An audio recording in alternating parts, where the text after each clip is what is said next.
Bora lá, galera. Sabadão, o que tem pra hoje?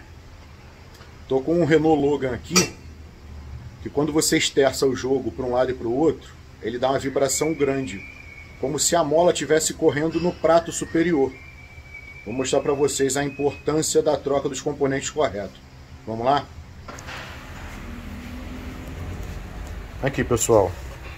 Aqui a gente tem um rolamento francês, genuíno Renault, tá? Esse é um original Renault. Beleza? O outro tá aqui ainda lacradinho. Aqui a gente tem o coxim do amortecedor dianteiro que veio no carro, tá? Deixa eu ver se eu acho aqui a marquinha da Renault. Achei. Aqui vocês notam a marquinha da Renault. O coxim é original. Ele já tá cansado, já tá selado, tá? Foi feita uma troca de amortecedor nesse carro e não foi substituído nem o coxim, nem o rolamento. Só havia sido substituído os batentes com coifa, tá? E o carro tá mostrando esse problema. Quando a gente vira o jogo, o carro ele faz muito barulho de mola. O que é, Marcelo?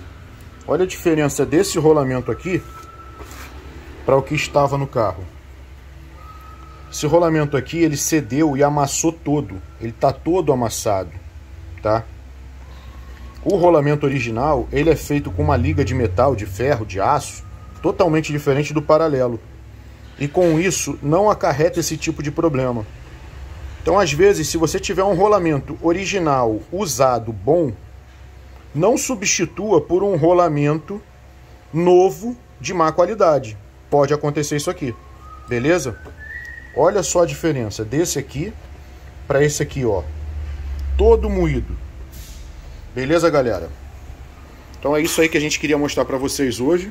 Nesse carro tá entrando os dois coxins originais, batente coifa original, dois rolamentos original, tá? Não vai ser substituído o amortecedor. Por que não vai ser? Porque tem um ano que trocou esse amortecedor. Não rodou nem 50 mil.